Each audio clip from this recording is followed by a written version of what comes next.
Hello friends, आज हम दोबारा से एक्सरसाइज 1.1 करते हैं। 9th क्लास में हमारा चल रहा है परिमेय संख्याएं।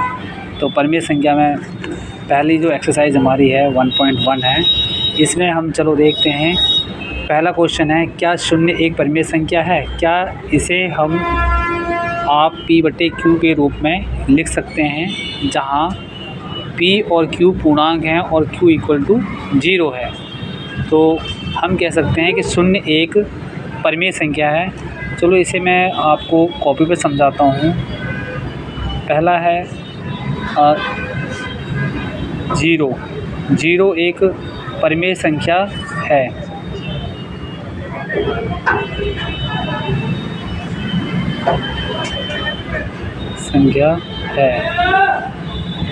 क्योंकि 0/1, 0/2, 0/3, ठीक है ना। तो जब इनको डिवाइड करते हैं तो इनका आंसर 0 ही आता है। तो हम कह सकते हैं कि 0 एक परिमेय संख्या है। अब हम दूसरा क्वेश्चन करते हैं। ये कह रहा है 3 और 4 के बीच में 6 परिमेय संख्याएं ज्ञात कीजिए। तो चलिए नोटबुक पर इसको करते हैं। क्वेश्चन नंबर 2 है, 3 और 4 के बीच 6 परिमेय संख्याएं।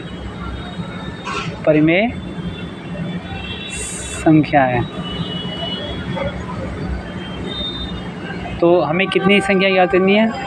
6 करनी है। तो 6 + 1 कीजिए, 7 आ गया। अब 3 को लीजिए, तो 3 को लीजिए, इसमें 3 × 7/7 कीजिए, तो 3 × 7 = 21/7 आ गया। दूसरे नंबर को लीजिए 4 = 4 × 7/7 कीजिए, तो ये 4 × 7 = 28/7 आ गया। अब क्वेश्चन में कह रहा है कि 6 परिमेय संख्या है। तो पहली परिमेय संख्या हमारी हो गई 21/7, दूसरी 22/7, थर्ड 23/7, फोर्थ हमारी हो गई 24/7, फिफ्थ हो गई 25/7 और लास्ट हमारी हो गई 28/7। तो ये हम 6 परिमेय संख्याएं ज्ञात कर चुके हैं। अब हम क्वेश्चन नंबर 3 पर आते हैं। थर्ड कह रहा है 3/4 और 4/5 के बीच 5 परिमेय संख्याएं ज्ञात कीजिए। तो चलिए इसको नोटबुक पर करते हैं दोबारा से। क्वेश्चन नंबर 3 है, कह रहा है 3/5 और 4/5 के बीच 5 परिमेय संख्याएं।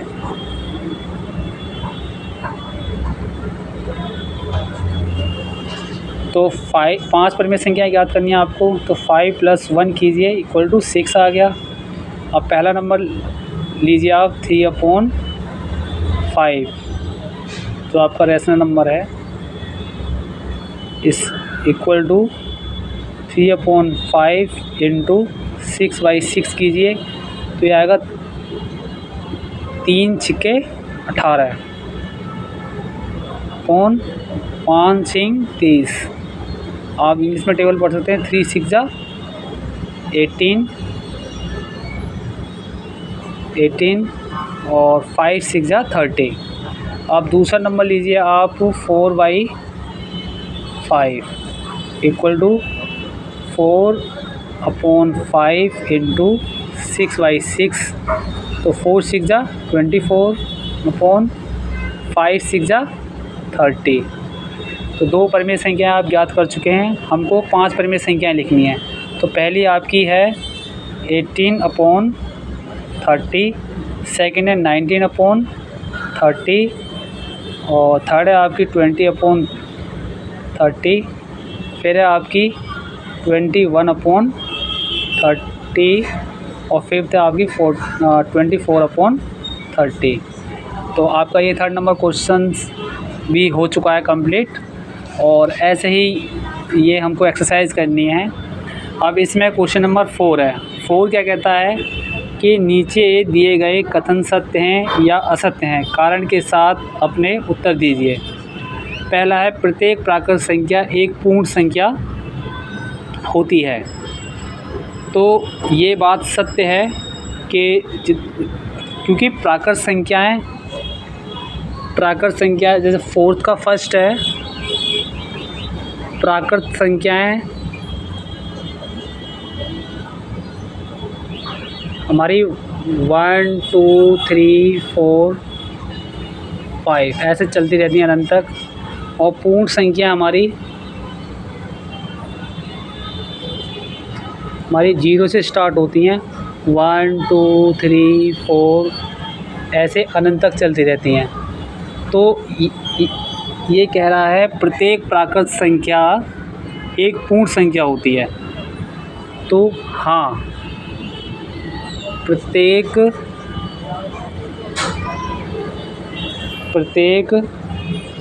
प्राकृत संख्या पूर्ण संख्या होती है। अब आइए 4th का सेकंड कह रहा है ये प्रत्येक पूर्णांक एक पूर्ण संख्या होती है। तो पूर्णांक की बात कह रहा है ये। तो पूर्णांक को मैं आपको बताता हूँ। पूर्णांक हमारे 0 से स्टार्ट, ये एक लाइन होती है 0। जब आप दाहिनी तरफ जाएंगे तो ये नंबर पॉजिटिव होते हैं, धनात्मक होते हैं, 1 2 3 4 5। और जब आप बाईं तरफ आएंगे तो ये माइनस में चलती हैं वैल्यू, 1 -2 -3 -4। तो अब आप देखिए ये क्या, इसने क्या कहा है, प्रत्येक पूर्णांक एक पूर्ण संख्या होती है। तो असत्य है ये बात, क्योंकि प्रत्येक पूर्णांक एक पूर्ण संख्या नहीं होती है, क्योंकि पूर्णांक जो होते हैं वो माइनस में भी होती हैं वैल्यू और प्लस में भी होती हैं, इसलिए ये असत्य है। फिर आप, ये आपका 4th का सेकंड था, 4th का सेकंड। अब 4th का थर्ड देखते हैं। कह रहा है प्रत्येक परिमेय संख्या एक पूर्ण संख्या होती है। तो प्रत्येक परिमेय संख्या एक पूर्ण संख्या होती है, ये बात भी असत्य है, क्योंकि परिमेय संख्या जो होती हैं P/Q के रूप में होती हैं, जहाँ Q ≠ 0 होता है। तो पूर्ण संख्या है जैसे 1/2 3/4 4/5। लेकिन जो, ठीक है, तो ये कह रहा है प्रत्येक संख्या एक पूर्ण संख्या होती है। तो प्रत्येक परिमेय संख्या एक पूर्ण संख्या नहीं होती है। प्रत्येक परिमेय संख्या एक